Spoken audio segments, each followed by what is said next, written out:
بہت سارے سوالات اس ذیل میں آئیں گے، اٹھائیں گے سوالات کو تاکہ سیکھیں۔ ہم محترم ڈاکٹر حبیب الرحمان عاصم صاحب سے تشریف فرما ہیں اسلام آباد سے ہمارے ساتھ۔ ڈاکٹر صاحب کی پوری زندگی قرآن کریم سیکھنے سکھانے میں بس گزری اور گزر رہی ہے۔ مختلف جامعات میں آپ پڑھاتے رہے، ریٹائرمنٹ کے بعد وزٹنگ پروفیسر، قرآن و حدیث آپ کے بنیادی موضوعات۔ ڈاکٹر حبیب الرحمان عاصم صاحب کو خوش آمدید کہتے ہوئے پروگرام کا آغاز اللہ تعالیٰ کے بابرکت نام سے سورہ مومن آیات 10 اور 11۔ اعوذ باللہ من الشیطان الرجیم، بسم اللہ الرحمن الرحیم۔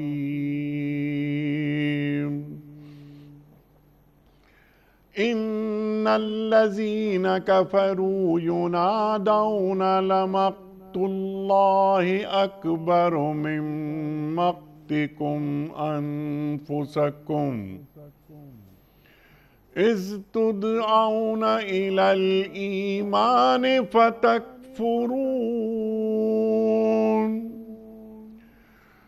قالوا ربنا امتنا اثنتین واحییتنا اثنتین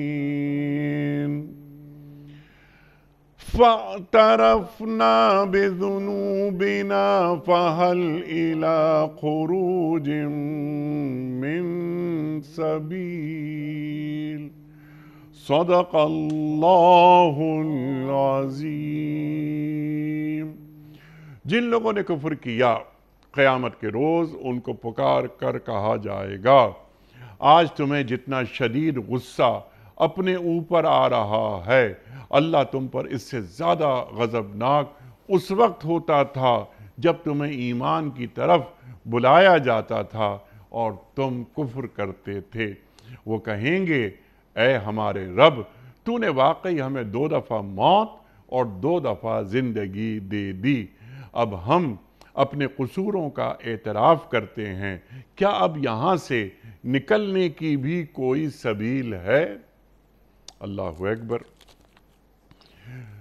محترم خواتین و حضرات، اس سے پہلے کہ ہم رکھیں آج کے پروگرام کے حوالے سے پہلا سوال محترم ڈاکٹر حبیب الرحمان عاصم صاحب کی خدمت میں، اس سے قبل کل کے پوچھے گئے سوال کا درست جواب اور آج کا سوال آپ کی خدمت میں۔ کل کا سوال ہمارا یہ تھا کہ سرکار دو عالم صلی اللہ علیہ وآلہ وسلم کی سب سے پسندیدہ اونٹنی کا کیا نام تھا؟ درست جواب قصوہ۔ آج کا سوال نوٹ فرما لیجئے۔ قرآن کریم میں حضرت ادریس علیہ السلام کا ذکر کتنی مرتبہ آیا ہے؟ 1 بار، 2 بار یا 5 بار؟ جو درست جواب آپ سمجھتے ہوں روانہ فرمائیے۔ ہمارے فون نمبرز ہیں 0092215270009۔ ہمارا دوسرا فون نمبر ہے 009221430000980۔ ہمارا ای میل ایڈریس ps@duniatv.tv۔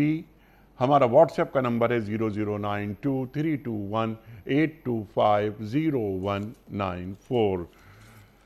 محترم ڈاکٹر صاحب ارشاد فرمائیے کہ سورہ مومن کی آیت نمبر 11 یہ کیا فرما رہی ہے؟ کن لوگوں کا ذکر ہو رہا ہے؟ اور قیامت کے دن جو پکار کر کفار سے بات کہی جا رہی ہے، یہ اللہ پکار کر فرما رہا ہے یا اللہ کے فرشتے؟ بسم اللہ الرحمن الرحیم۔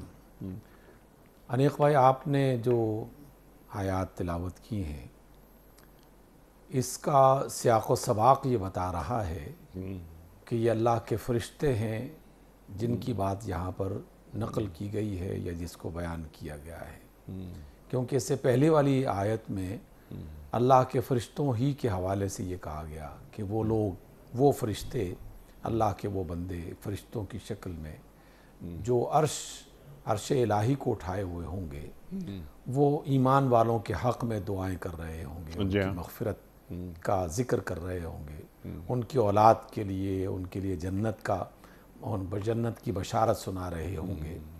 تو یہ بات کرنے کے بعد یہ والی آیت جو آپ نے تلاوت فرمائی اور آج ہم جس پر بات کر رہے ہیں یہ ہمارے سامنے آئی۔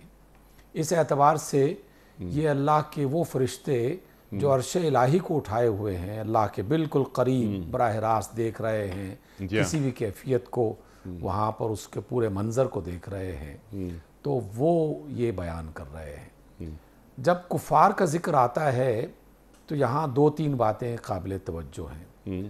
سب سے پہلی بات، اللہ تعالیٰ کا ایک ایسا تعارف جو کم از کم میری نظر میں اس سے پہلے اس انداز میں نہیں آیا کہ اللہ تعالیٰ انسانوں کے برے اعمال کو دیکھ کر ان کی نافرمانی کو دیکھ کر باقاعدہ ان پر ناراض ہوتا ہے اور انتہائی کرب والی کیفیت میں، دکھ والی کیفیت میں، غصے والی کیفیت میں وہ اپنے غصے کا اظہار کر رہا ہوتا ہے۔ جب آپ اس کو تصور کریں گے، محض تصور میں ہی اندازہ ہو جائے گا کہ آدمی جب کوئی گناہ کر رہا ہو تو اس گناہ کے موقع پر وہ اپنے رب کی کیفیت کو بھی محسوس کر لے، تو میں نہیں سمجھتا کہ کوئی ایمان رکھنے والا آدمی اور کوئی شعور رکھنے والا آدمی وہ اللہ رب العزت کی نافرمانی کر سکتا ہے۔ اس لیے جب کوئی شخص گناہ کرتا ہے تو اللہ کی طرف سے رسول اپنے فرشتوں کے ذریعے سے اس کے منظر کو پیش کیا جا رہا ہے۔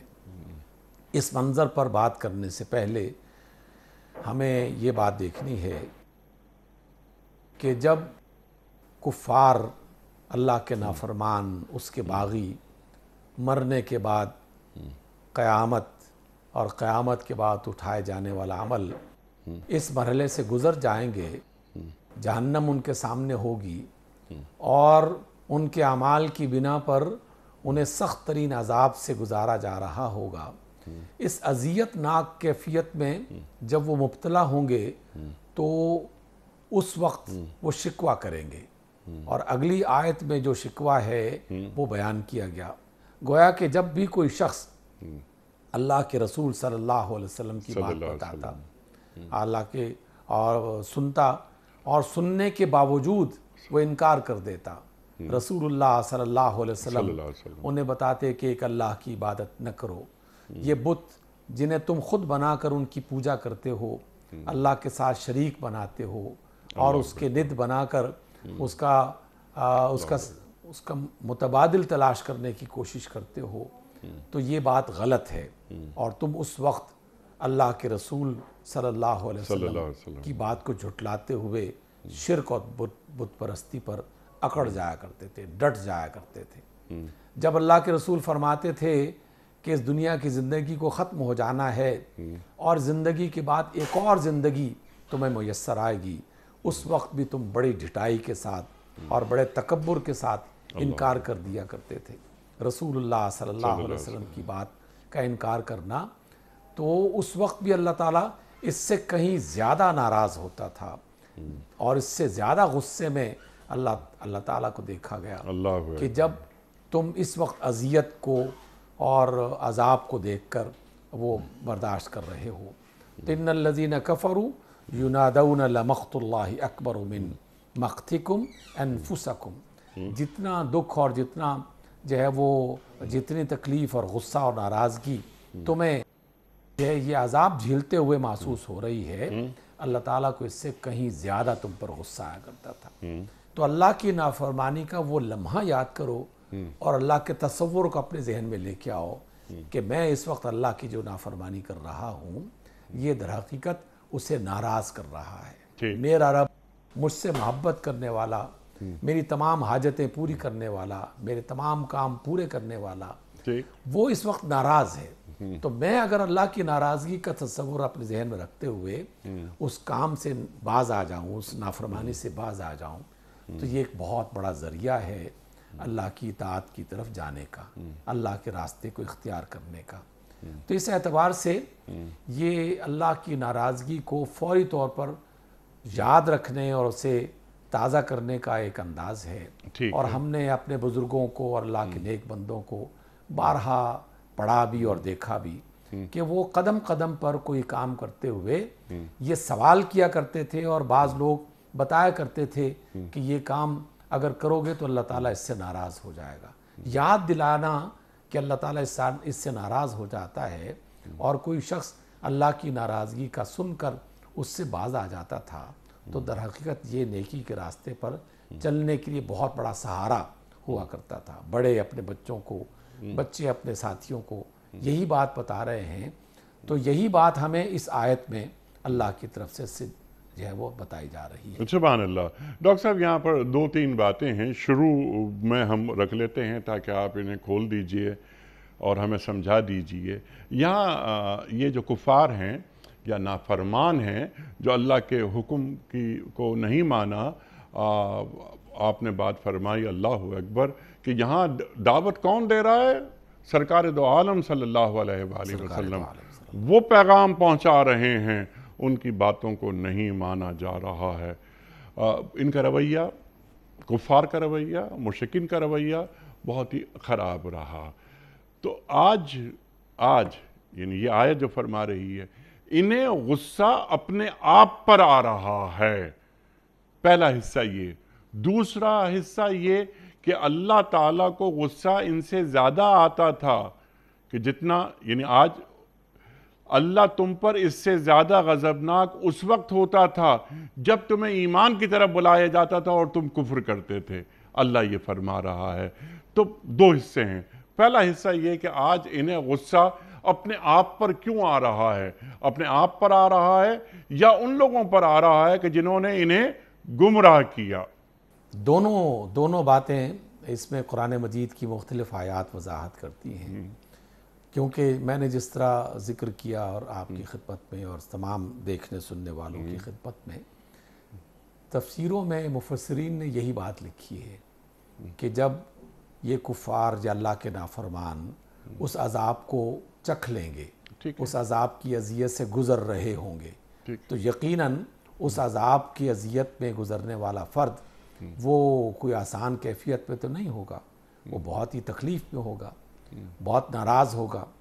تو اس میں ایک کیفیت تو یہ والی ہے کہ کوئی شخص جو خود گناہ کرتا ہوا پھر اس کے بعد قیامت کے حوالے سے اللہ تعالیٰ کا عذاب جھیل رہا ہے، اس پر اسے غصہ آ رہا ہے اپنی ذات پر، اپنے آپ پر۔ لیکن قرآن مجید میں ایک دوسرا حوالہ بھی دیا گیا جس کی طرف آپ نے اشارہ کیا ہے کہ جب وہ اس عذاب کو دیکھیں گے اور اس کا سامنا کرنے لگیں گے تو اس وقت اپنے سرداروں اور مختلف گروہوں کی طرف بھی اشارہ کریں گے اور کہیں گے کہ اے اللہ، یہ وہ لوگ ہیں، یہ وہ شیاطین ہیں، یہ وہ جنات ہیں اور یہ وہ لیڈرز ہیں جنہوں نے ہمیں اس غلط راستے پر چلایا، یہ ہمارے عذاب کا ذریعہ ہیں، تو انہیں دگنا عذاب دے، دوہرا عذاب دے۔ یہ اصل میں ہیں شیاطین کہ جو ہمیں بھٹکایا کرتے تھے اور خود بھی اس وقت وہ عذاب میں مبتلا ہیں۔ تو اللہ تعالیٰ کی طرف سے جواب آئے گا کہ نہیں، پہلے تو شیطان جواب دے گا یا وہ لیڈرز جواب دیں گے، شیاطین کے ساتھی جواب دیں گے، اور وہ اللہ تعالیٰ سے کہیں گے کہ اللہ ہمیں کیوں عذاب دوہرا ہوگا؟ ہم نے تو انہیں محض پکارا تھا، ہم ان پر داروغہ تو نہیں تھے، زبردستی پکڑ کے تو نہیں لائے تھے اس غلط کام کی طرف، یہ تو خود ہی ایسا کام کرنا چاہ رہے تھے، یہ خود ہی برائی کرنا چاہ رہے تھے، اس لیے ہمیں دگنا عذاب دینے کی کوئی ضرورت نہیں ہے۔ وہ اپنی برات کا اظہار کریں گے کہ ہم سے ایسی کوئی غلطی نہیں ہوئی۔ اللہ تعالیٰ کی طرف سے اب جواب دیا جائے گا کہ تم دونوں کے لیے دوہرا عذاب ہے۔ وہ جو گناہوں میں مبتلا ہوئے، وہ جو بھٹکے، جنہوں نے اللہ تعالیٰ کی نافرمانی اور بغاوت کی، اور وہ جو انہیں بغاوت پر آمادہ کر رہے تھے، اس غلط راستے پر چلا رہے تھے، اور ان کے لیڈرز اور شیاطین، وہ بھی، یہ دونوں کے دونوں اللہ کے عذاب کا شکار ہوں گے۔ تو اس اعتبار سے یہ اللہ پر، جو اللہ کے بارے میں اور اپنے بارے میں اور اپنے لیڈرز کے بارے میں جو کچھ کر رہے ہیں، اس منظر کو اس آیت میں بیان کیا گیا ہے۔ سبحان اللہ، اس لیے وہ تمام لوگ جن کی بات مان کر ہم غلط راستے پر چلتے رہے، اب ان پر غصے ہو رہے ہیں، اپنی ناراضگی کا اظہار کر رہے ہیں، لیکن ایسی ناراضگی کا کوئی فائدہ نہیں ہے۔ اللہ اکبر، اللہ اکبر، اللہ اکبر۔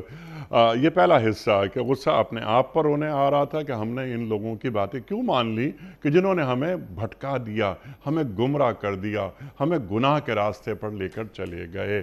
اچھا، دوسری بات جو اللہ تعالیٰ اس آیت میں بیان فرما رہا ہے کہ اللہ اس وقت اس سے زیادہ غضبناک ہوتا تھا، تم تو بہت معمولی غصہ کر رہے ہو، اس سے زیادہ اللہ تعالیٰ غضبناک ہوتا تھا اس وقت جب تمہیں ایمان کی طرف بلایا جاتا تھا، تمہیں قرآن کی آیات سنائی جاتی تھیں اور تم اس کے باوجود کفر کرتے تھے۔ ایک تو جب قرآن کریم کا نزول ہو رہا ہے، آیات نازل ہو رہی ہیں، اول مخاطبین وہ مشرکین اور وہ کفار، وہ بات نہیں سنتے تھے، مذاق اڑاتے تھے، رسول کو اذیتیں دیتے تھے صلی اللہ علیہ وآلہ وسلم۔ ڈاکٹر صاحب، آج یعنی ایک تو اول مخاطبین مشرکین اور کفار ہو گئے، آج العلماء ورثۃ الانبیاء، جو آج کے علماء جب دین کا پیغام پہنچاتے ہیں تو ان کی باتوں کو بھی نظر انداز کر دیا جاتا ہے، مذاق اڑایا جاتا ہے۔ ایون مسلمان ریاستوں میں قرآن کریم کی آیات کا مذاق اڑتا ہے، اور نعوذ باللہ نعوذ باللہ نعوذ باللہ، یہاں بہت بڑے بڑے دانشور ایسے بھی ہیں جن کو ہم نے خود سنا ہے، انہوں نے یہ کہا کہ نہیں، آج کے دور سے کوئی ریلیونس نہیں ہے قرآن کریم کی، نعوذ باللہ۔ حالانکہ ہمارا ایمان ہے کہ قیامت تک ذہن انسانی کی امامت قرآن کریم کرتا رہے گا۔ تو اللہ تعالیٰ کی جب نافرمانی ہوتی ہے تو اللہ تعالیٰ کو غصہ آتا ہے، میرے حکم کو نہیں مانا جا رہا۔ کیا اللہ تعالیٰ کو زیادہ غصہ اس بات پر آتا ہے کہ دیکھیں یہ انسان ہے، یہ میرا نائب ہے، اس کو میں نے اپنے دونوں ہاتھوں سے پیدا کیا، جو اللہ قرآن میں فرما رہا ہے لَقَدْ خَلَقْنَا الْإِنسَانَ فِي أَحْسَنِ تَقْوِيمٍ۔ اللہ اکبر، اس کا مقام کتنا بلند ہے، اور اس کے اعمال، یعنی وہ جسے میں 70 ماؤں سے زیادہ محبت کرتا ہوں، وہ جب میری نافرمانی کرتا ہے تو مجھے اسے آگ میں ڈالتے ہوئے اچھا تو نہیں لگے گا۔ ارشاد۔ اللہ اکبر، اللہ اکبر۔ انیق بھائی دیکھیے، ابھی آپ نے ایک ہلکا سا اشارہ اپنی ابتدائی گفتگو میں طائف والوں کا کیا۔ ہم بھی جب مسلمان کوئی چیز پڑھتے ہیں یا ذکر کرتے ہیں یا بیان کرتے ہیں جی، تو ان کفار کا ذکر کرتے ہیں، جی ہاں، اور کہتے ہیں کہ دیکھو اللہ کے رسول فلاں کے پاس گئے، انہیں اللہ کے دین کی بات بتائی، اور اس نے اس طرح سے نافرمانی کی، اور اس کے بعد اس کا انجام مختلف مقامات پر ایسا ہوا۔ ابو جہل کو کتنی بار اللہ کے رسول نے جا کے سمجھایا ہوگا، ابو لہب کو کتنی بار اللہ کے رسول نے اللہ کا کلام سنایا ہوگا۔ اللہ اکبر، اللہ وہ لوگ دن رات اللہ کے رسول کی بات سنتے تھے، صلی اللہ علیہ وسلم، لیکن پوری ڈھٹائی کے ساتھ انکار کرتے تھے، اور رسول اللہ صلی اللہ علیہ صلی وسلم اللہ علیہ وسلم انتہائی اذیت میں مبتلا ہو کر، پریشان ہو کر گھر میں آتے، اور حتیٰ کہ اللہ تعالیٰ کو کہنا پڑا کہ آپ اپنے آپ کو کیا مار دیں گے، اور ان کی جو ایمان یہ نہیں لا رہے تو کیوں اپنے آپ کو ہلکان کیے دے رہے ہیں۔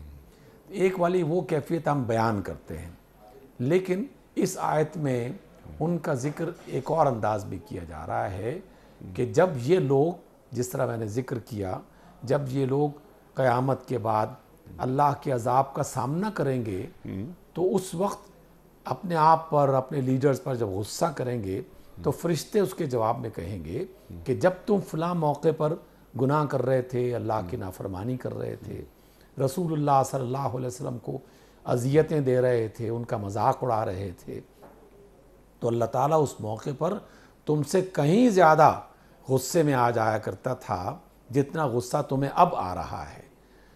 ایک تو وہ والی کیفیت جو مشرکین مکہ اور گزر جانے والے لوگوں کے حوالے سے ہماری تاریخ کی کتابوں میں موجود ہے، سیرت کی کتابوں میں موجود ہے، لیکن آپ نے جو موجودہ حالات میں جن لوگوں کا ذکر کیا ہے، اس کو ایک دوسرے نقطہ نظر سے سوچنا چاہیے۔ ہمارے بہت سارے ایسے دانشور جو اس طرح کی الٹی سیدھی بیکار قسم کی باتیں کر رہے ہوتے ہیں، اس کے ساتھ ساتھ ان کے کچھ اور ساتھی بھی مل جاتے ہیں جو براہ راست قرآن پر، رسول پر اس طرح کی باتیں نہیں کرتے جس کا آپ نے ایک حوالہ دیا ہے، وہ ان علماء کا نام لے کر ان کے حوالے سے کوئی ایسی بات کہہ دیتے ہیں اور وہ ان کا مذاق اڑاتے ہوئے اللہ کی نافرمانی کر رہے ہوتے ہیں۔ گویا کہ نماز کا انکار کرنا ہے، سود کا انکار کرنا، سود کا اقرار کرنا ہے، اور نافرمانی والی وہ باتیں ہیں جسے اللہ تعالیٰ نے فرمایا کہ یہ نہ کرو، وہ کسی نہ کسی مولوی صاحب سے، کسی نہ کسی مفتی صاحب کے ساتھ جوڑ کر کہ فلاں نے یہ بات کہی ہے۔ اصل میں یہ دیکھنا چاہیے کہ جو بات کہی جا رہی ہے وہ بات ہے کس کی؟ کیا وہ کسی مفتی صاحب کی ہے؟ کوئی مولوی صاحب اپنے گھر سے بنا کے لے آئے ہیں؟ کوئی عالم اپنے گھر سے گھڑ کے لے آیا ہے؟ اصل بات یہ نہیں ہے، ان کے دل خود ہی سے بیمار ہیں اور بیمار تھے، لیکن اپنی غلطی کا اقرار کرنے کے بجائے الزام کسی اور پر تھوپ کر اور اپنے غصے کا اظہار کر رہے ہوتے ہیں۔ وہ تمام لوگ جو خود ایسا غلط رویہ اختیار کرتے ہیں یا اللہ تعالیٰ کی کسی بات کا براہ راست انکار کرتے ہیں، انہیں بھی اللہ کے اس عذاب سے گزرنا پڑے گا، اور جس طرح وہ اذیت محسوس کریں گے اس سے کہیں زیادہ اللہ تعالیٰ کو غصہ آیا تھا اس وقت کہ جب یہ لوگ مخالفت کیا کرتے تھے۔ تو آج بھی جو لوگ اللہ کی نافرمانی کرتے ہوئے اللہ کی باتوں کا مذاق اڑائیں یا اس کا حکم ماننے سے انکار کر دیں، یا ایسی بالکل واضح قسم کی باتوں کا انکار کر دیں جو اللہ تعالیٰ نے بارہا بتائیں اور بارہا لوگوں کو سمجھایا، تورات اور انجیل اور آسمانی کتابیں، صحیفے، مختلف رسول بار بار دہراتے رہے، تو یہ سب باتیں سینکڑوں بار وہ سن چکے، پڑھ چکے، جان چکے، لیکن ان کی مسلسل نافرمانی در حقیقت ان کے لیے ایک بہت بڑی مصیبت لانے والی ہے، اور قیامت کے بعد یہ مصیبت آئے گی جس کا اللہ تعالیٰ نے یہاں پر حوالہ دیا ہے۔ اس لیے ہمیں محتاط ہونا چاہیے کہ جب بات آ جائے رسول اللہ صلی اللہ علیہ وسلم کی، جب بات آ جائے اللہ تعالیٰ کے اور اللہ تعالیٰ کے کلام کی، تو 100 بار سوچنا چاہیے اس کی مخالفت کے لیے، اور سوچنے کے بعد تو پھر کوئی شخص جرت نہیں کر سکتا سوائے اس باغی انسان کے کہ جو اللہ اور اس کے رسول کی بات جاننے کے باوجود اور اس کی حقانیت کو سمجھنے کے باوجود اس کا انکار کر رہا ہے۔ تو ایسا ڈھیٹ آدمی جو ہے، بس اس کے لیے تو اللہ تعالیٰ کا عذاب ہی باقی رہ جاتا ہے۔ اللہ اکبر، اللہ اکبر، جو کہ اللہ تعالیٰ اپنے نائب کو عذاب دینا نہیں چاہتا، لیکن وہ نائب اگر نافرمانی کرے تو پھر اللہ تعالیٰ کی سنت ہے جو قرآن کریم میں اللہ تعالیٰ بیان فرما رہا ہے کہ جو نافرمان ہیں، جو اللہ تعالیٰ کی آیات کا مذاق اڑاتے ہیں، لا تتخذوا بآیات اللہ ہزوا، اللہ قرآن میں فرما رہا ہے نا ڈاکٹر صاحب، جی جی بالکل، کہ اللہ تعالیٰ کی آیات کا مذاق نہ اڑاؤ۔ اللہ اکبر۔ ڈاکٹر صاحب، یہ جو داعی دین ہیں اور سب سے بڑے داعی، اللہ اکبر، سرکار دو عالم صلی اللہ علیہ وآلہ وسلم اپنا پیغام کفار تک پہنچایا۔ وہ بدر کا ماحول، اللہ اکبر، جب بدر کا واقعہ ہو گیا، غزوہ بدر ہو گئی، تو جو کفار کی لاشیں جب آپ صلی اللہ علیہ وآلہ وسلم کنویں میں ڈال رہے تھے، تو لاشوں سے مخاطبت اللہ کے رسول صلی اللہ علیہ وآلہ وسلم فرما رہے تھے کہ کیا تم تک میں نے دین کا پیغام نہیں پہنچایا؟ کیا میں نے توحید کا پیغام تم تک نہیں پہنچایا؟ کیا میں نے اپنی رسالت کا تعارف تم سے نہیں کرایا؟ اللہ اکبر، اپنا پیغام پہنچا دیا، اس کے باوجود ان کے دلوں پر مہر لگی ہوئی تھی، انہوں نے دین قبول نہیں کیا۔ اور مبلغ اور دائی کون تھا؟ بلکہ کون تھے؟ سرکار دو عالم صلی اللہ علیہ وآلہ وسلم۔ اللہ اکبر۔ ڈاکٹر صاحب، آج کا جو داعی دین ہے، آج کا جو مبلغ ہے، اس کے لیے کیا پیغام ہے آپ کا کہ اگر کسی ماحول میں، کسی محفل میں دین کا مذاق اڑایا جا رہا ہو، قرآن کریم کا مذاق اڑایا جا رہا ہو، تو وہ کیا کرے؟ انیق بھائی، اس کے بارے میں اللہ تعالیٰ نے اپنی کتاب میں یہ بات ارشاد فرمائی ہے کہ اللہ کے دین کا اور اس کی آیات کا، اللہ کے رسول کا اور اللہ کے رسول صلی اللہ علیہ وسلم کی تعلیمات کا مذاق مت اڑاؤ۔ مذاق اڑانا بذات خود بہت بڑا گناہ ہے اور اللہ تعالیٰ کی ناراضگی اور غضب کا ایک بہت بڑا ذریعہ ہے۔ اللہ اکبر۔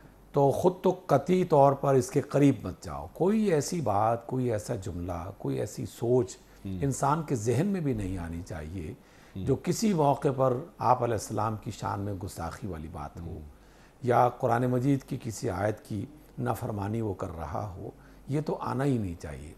لیکن اگر کوئی کہیں پر کچھ لوگ اس طرح کی باتیں کر رہے ہوں تو اللہ تعالیٰ نے فرمایا کہ تم ان کے درمیان میں، ان کی مجلس میں مت بیٹھو، اور جیسے ہی موقع ملے، بعض اوقات ایسا ہوتا تھا کہ مسلمان منافقین کے درمیان میں اور مشرکین کے درمیان میں بیٹھے ہوئے ہیں، مجلس کسی اور موضوع پر بات ہو رہی ہے، اور اچانک ان میں سے کوئی ناہنجار وہ رسول اللہ صلی اللہ علیہ وسلم کی طرف اپنے کلام کا رخ پھیرتے ہوئے آپ علیہ السلام کے خلاف کوئی نہ کوئی بات کہہ دیتا، یا اللہ تعالیٰ کی کسی آیت کو موضوع بحث بنانے کی کوشش کرتا اور پھر اس کا مذاق شروع ہو جاتا۔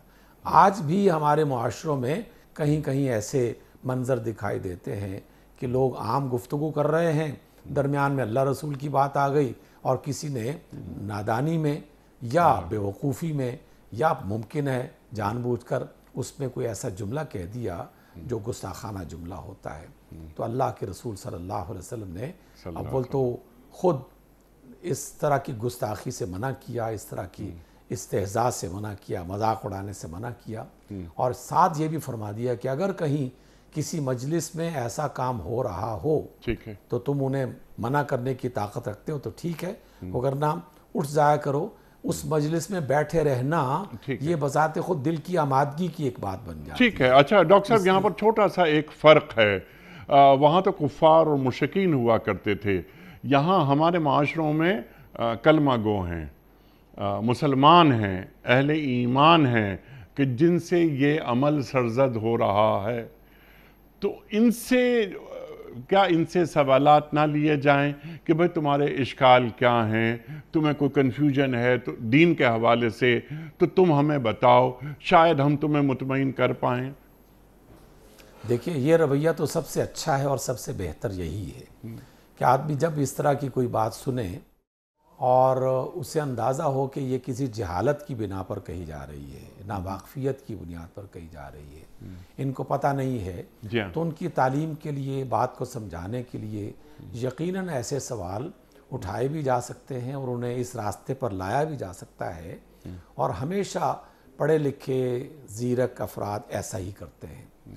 میں صرف اس وجہ سے پہلی بات کا ذکر کیا کہ ایک تو کفار کا جو رویہ تھا، اور پھر اس کے ساتھ ملتا جلتا مشابہت رکھنے والا اگر کوئی ایسا گروہ آپ کو اور ہمیں نظر آ جائے کہ جس میں ہم خود کہہ تو نہیں سکتے یا کہہ نہیں پا رہے، اور وہ گروہ جو ہے بالکل شیطانیت پر اتر آیا ہے، تو اس موقع پر وہ پہلا جو دوسرا رویہ ہے کہ وہ اسے اختیار کر لینا چاہیے کہ وہ وہاں سے اٹھ جائے۔ لیکن جو شخص بھی علم رکھتا ہے، حکمت رکھتا ہے، دانائی رکھتا ہے، اس کا اولین کام یہی ہونا چاہیے کہ ان کی غلط فہمی دور کرے۔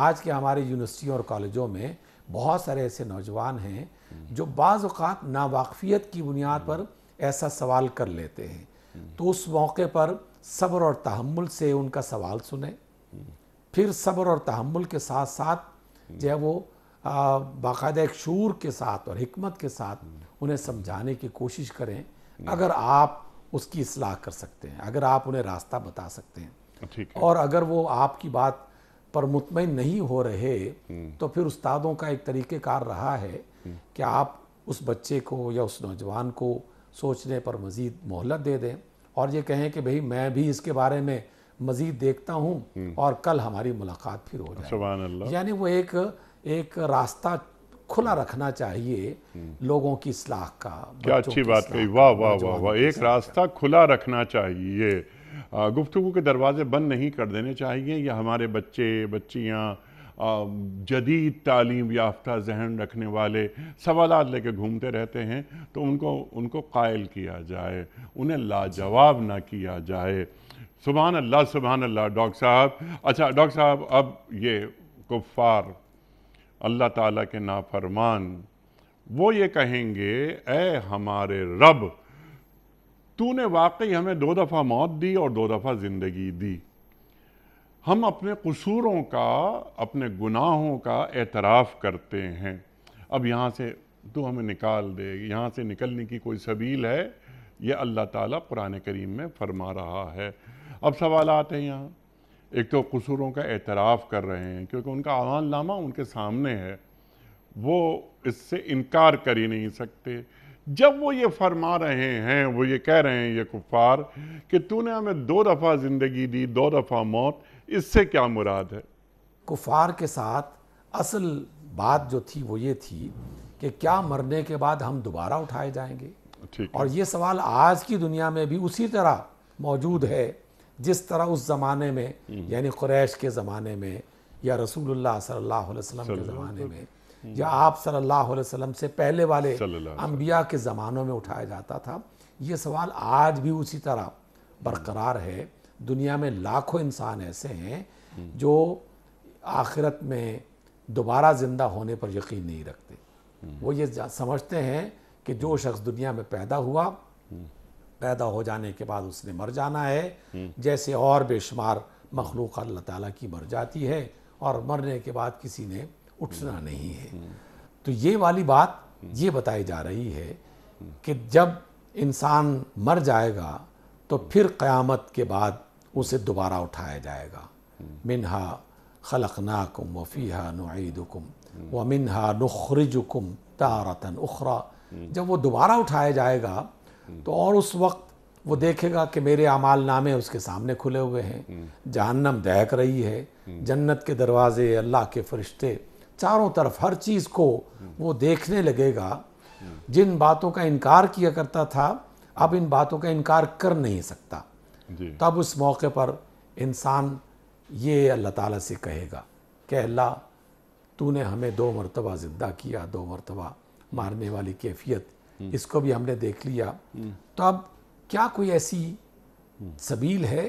یعنی پہلے تو انہوں نے یہ اقرار کیا نا کہ تو واقعی قادر مطلق ہے، تو ہر چیز پر قدرت رکھتا ہے، مردے کو زندہ کر دے یہ بھی قدرت تیرے پاس ہے، زندہ میں سے پھر دوبارہ بندے کو مار دے یا انسانوں کو مار دے، جس کا ہم انکار کرتے تھے، جس کا انکار کرتے تھے. لیکن اب ہم دیکھ رہے ہیں اپنی آنکھوں سے تو یہ بات بالکل سچی ہے، اللہ کے رسول سچ فرماتے تھے. لیکن کیا اتنی قدرت رکھنے کے باوجود کیا اب کوئی ایسی صورت ہے کہ ہم واپس دنیا میں جائیں اور ہمیں ایک نئی زندگی عطا کی جائے؟ اس نئی زندگی میں ہم بالکل پکا اور سچا وعدہ کرتے ہیں کہ تیری اطاعت کریں گے. تو اللہ اور اس کے رسول صلی اللہ علیہ وسلم کی طرف سے جواب یہ آ رہا ہے. ایک تو یہ کہ یہ جو بات کر رہے ہیں نا کہ ہم تیری اطاعت کریں گے، یہ نافرمان ایسے ناہنجار رہے ہیں کہ انہوں نے پھر اللہ تیری نافرمانی کرنی ہے، کیونکہ کفار اس سے پہلے بھی ایسے ہی کہا کرتے تھے. اس لیے یہ ڈھٹائی میں اس قدر آگے بڑھ چکے ہیں کہ اللہ کی نافرمانی کرتے ہی رہیں گے. اور حضرت موسیٰ علیہ السلام کی قوم کے وہ تمام واقعات اس بات کی عملی گواہی ہمارے سامنے پیش کر رہے ہیں. ایک عذاب آتا، گڑ گڑانے لگتے اور پھر توبہ کی درخواست دی جاتی، توبہ قبول کر لی جاتی، لیکن جیسی وہ عذاب ٹلتا چند دنوں کے بعد پھر دوبارہ اسی راستے پر، اسی ڈگر پہ چل پڑتے، یعنی اللہ کی نافرمانی کرنا شروع کر دیتے. تو اللہ تعالیٰ کا پہلا جواب تو اس کے اندر یہ چھپا ہوا ہے. لیکن دوسرا جو اللہ تعالیٰ کا فیصلہ ہے اور اٹل فیصلہ ہے کہ میں انسان کی توبہ قبول کروں گا، کرتا رہوں گا، لیکن اس وقت تک جب تک کہ اسے اپنی موت کے آثار نظر نہ آنا شروع ہو جائیں. بس جس روز فرشتے نظر آنا شروع ہو جائیں، موت بالکل سر پہ نظر آ جائے کہ اب یہ بس مرنا ہی مرنا ہے، اب اس سے چھٹکارا نہیں ہو سکتا، اس موقع پر اگر کوئی شخص توبہ کے لیے اللہ تعالیٰ سے درخواست کرے گا تو اللہ تعالیٰ اس کی درخواست کو قبول نہیں فرمائیں گے. بالکل فرعون کی طرح. فرعون اللہ کی نافرمانی، اللہ کے رسول کی نافرمانی کرتا رہا، لیکن جب نافرمانی کرتے کرتے ڈوبنے لگا اور اسے یقین ہو گیا کہ اب تو بس مرنا ہی مرنا ہے، موت سامنے کھڑی ہے، اس موقع پر کہتا ہے کہ میں ہارون اور موسیٰ علیہ السلام کے رب پر ایمان لایا. تو اللہ تعالیٰ نے کہا کہ اچھا اب لاتے ہو ایمان لا، اب فرصت نہیں ہے. تو توبہ کرنے کا ایک خاص مرحلہ ہے جو اللہ نے بالکل واضح طور پر بتا دیا ہے، اللہ کے رسول نے بالکل دو ٹوک انداز میں واضح کر دیا ہے۔ تو جب تک وہ مرحلہ نہیں آتا توبہ کا راستہ بھی کھلا ہے، دروازہ بھی کھلا ہے، توبہ کرو اور صحیح راستے پر آ جاؤ۔ لیکن جب وہ راستہ بند ہو جائے گا تو پھر اس کے بعد منتیں سماجتیں کرتے ہوئے سبحان اللہ، منتیں سماجتیں کرتے ہوئے اللہ تعالیٰ سے درخواست کی جائے گی کہ اللہ ہماری درخواست کو قبول کر لے، اور کیا کوئی نکلنے کا راستہ ہے؟ فَهَلْ إِلَىٰ خُرُوجٍ مِّن سَبِيلٍ، کیا کوئی راستہ ہے نکلنے کا، ہمارے اس عذاب سے نکلنے کا؟ تو اللہ تعالیٰ کی طرف سے حقیقت میں یہ جواب آ جائے گا کہ نہیں، اب خروج کا کوئی راستہ نہیں ہے، اب آخری مرحلہ آ چکا، اب معاملہ ختم ہو گیا۔ تو اس لیے تمام دنیا کے انسانوں کو یہ بات بار بار سمجھانے کی ضرورت ہے کہ اللہ نے آخر کتابوں کا نزول، رسولوں کا بھیجا جانا، زندگی کے بہت سارے معاملات میں کئی ایسی عقلی اور شعوری کوششیں ہم دیکھتے رہتے ہیں، وہ اس لیے رکھی گئی ہیں تاکہ انسان واپسی کا راستہ اختیار کر لے۔ سبحان اللہ۔ تو ابھی راستہ ہے، ابھی واپسی ہو سکتی ہے، تو ہمت کرو اور اللہ تعالیٰ کے ہاں جو ہے وہ باقاعدہ ایک اچھے انسان کی طرح توبہ کر لو اور اللہ تعالیٰ سے امید لگا لو کہ اللہ بس تو قادر مطلق ہے، تو رحمان و رحیم ہے، ہم سے یہ خطا ہو گئی ہے، تو ہمیں معاف فرما دے۔ ربنا ظلمنا انفسنا وان لم تغفر لنا وترحمنا لنکونن من الخاسرین۔ تو اس بات کا اقرار کرنے میں کتنی دیر لگتی ہے، سوائے اس بندے کے جو شیطان کے چنگل میں بری طرح پھنس چکا ہے، بس وہی یہ بات نہیں کہہ سکتا۔ اللہ اکبر، اللہ اکبر۔ جو گناہ کے بعد توبہ نہیں کرتا بلکہ جواز پیدا کر دیتا ہے کہ مجھ سے گناہ اس لیے سرزد ہوا کہ میری مجبوری تھی، یہ ابلیسی رویہ ہے، شیطانی رویہ ہے۔ اور آدم علیہ السلام نے جو ہمیں تعلیم فرمایا، اللہ تعالیٰ نے قرآن کریم میں دعا رکھ دی جو ابھی آپ نے تلاوت فرمائی، ربنا ظلمنا انفسنا وان لم تغفر لنا وترحمنا لنکونن من الخاسرین۔ انسان ہے، خطا کار ہے، کلکم خطاؤن کی بات ہوتی ہے، تو توبہ کر لے، فوراً اللہ سے رجوع کر لے۔ ڈاکٹر صاحب، وقت ختم ہو رہا ہے پروگرام کا۔ ٹو ڈوز کرنے کے کام، یہ تو کفار اور مشرکین کے حوالے سے باتیں ہوئیں بہت ساری، لیکن قرآن کریم ہم سے بھی مخاطبت کرتا ہے، ہمیں بتاتا ہے کہ دیکھو تمہیں کیا کرنا ہے، کیا نہیں کرنا، ڈوز اور ڈونٹس، یہ قرآن کریم نے بالکل وضاحت سے بیان کر دیے۔ آج یہ سورہ مومن کی آیات 10 اور 11 ہم سے کیا مخاطبت کر رہی ہیں یا ہم سے کیا تقاضا کر رہی ہیں؟ انیق بھائی، پورا قرآن مجید اور خاص طور پر آج کی یہ 2 آیتیں یہ ہم پڑھ رہے ہیں، یقیناً ہم اسے کفار کے حوالے سے سمجھ چکے، جتنی اللہ تعالیٰ نے توفیق دی کہ بے شمار ایسے اللہ کے نافرمان تھے جنہوں نے غلطیاں کی، گناہ کیے، بغاوت کا راستہ اختیار کیا اور پھر انجام کے طور پر اللہ کے غضب کا شکار ہوئے۔ ہم اس بات پر مطمئن نہ ہو جائیں کہ یہ تو کفار کی بات تھی، ختم ہو گئی۔ در حقیقت رویہ جو انسان کا ہے، اگر وہ اللہ کے نافرمانی کا ہے تو ہر وہ رویہ قابل مذمت ہے، چاہے اس رویے کو اختیار کرنے والا کوئی کافر ہو یا کوئی مومن ہو۔ مومن بھی تو بے شمار موقعوں پر بھول جاتا ہے، کبھی نافرمانی کا راستہ اختیار کرتا ہے، کبھی لالچ کا شکار ہو جاتا ہے، کبھی خوف زدہ ہو جاتا ہے، کبھی اور بے شمار اس طرح کی شیطان کی باتوں میں آ جاتا ہے، ہاں شیطان کی صفوں میں آ جاتا ہے، باتوں میں آ جاتا ہے۔ تو ہمارے جو لیڈرز ہیں، ہمارے بہت سارے عام افراد ہیں، خود ہم بھی اللہ کی نافرمانی بعض اوقات کر بیٹھتے ہیں اور اس موقع پر اندازہ نہیں ہوتا کہ ہم سے کتنا بڑا دانستگی میں یا نادانستگی میں۔ ایک تو یہ کہ استغفار کا ورد ہوتے رہنا چاہیے۔ ڈاکٹر صاحب، اللہ کے رسول صلی اللہ علیہ وآلہ وسلم کا ارشاد ہے کہ یہ قرآن تمہارے حق میں حجت ہے یا تمہارے خلاف۔ اللہ اکبر۔ تو ہمیں قرآن کریم کو سامنے رکھ کر اختیار کرنا ہے، اس کے قریب ہونا ہے۔ بالکل، سبحان اللہ، سبحان اللہ۔ رسول اللہ صلی اللہ علیہ وسلم نے یہ فرمایا کہ لوگوں اللہ کی طرف واپس پلٹ کے آیا کرو اور اس سے استغفار کیا کرو۔ میں اللہ کا رسول ہونے کے باوجود دن میں 100 بار اللہ کی طرف واپس آتا ہوں اور استغفار کرتا ہوں۔ تو کیسے ہیں وہ نادان لوگ کہ جو زندگی میں مسلسل بکٹٹ بڑے وہ آگے بڑھتے رہتے ہیں اور دوڑ رہے ہیں اللہ کی بغاوت میں اور اس کے نافرمانوں پر۔ آج کے دور میں بے شمار گناہ ہیں، لیکن میں آج کی اس مجلس میں بطور خاص یہ موقع مناسب سمجھتے ہوئے کہ جو لوگ انسانوں کو قتل کر رہے ہیں، جو لوگ انسانوں میں نفرت پیدا کر رہے ہیں، یہ بھی اللہ تعالیٰ کی نافرمانی ہے، بہت بڑی نافرمانی ہے۔ رسول اللہ صلی اللہ علیہ وسلم کا فرمان گرامی ہے کہ قیامت کے روز سب سے پہلے جن جرموں کے بارے میں عدالت سجے گی اس میں انسانی قتل کے بارے میں سوال کیے جائیں گے اور اس کا حساب کتاب لیا جائے گا کہ تم نے فلاں آدمی کو کیسے قتل کیا۔ جی بالکل، مقتول آئے گا اللہ تعالیٰ کے حضور اور اسی حالت میں آئے گا کہ اس کا تازہ تازہ خون اس کا بہہ رہا ہے، تو وہ اللہ تعالیٰ سے یہ فریاد کرے گا کہ یہ ہے قاتل میرا جس نے مجھے قتل کیا تھا، اس سے پوچھیں کہ اس نے مجھے کیوں قتل کیا تھا۔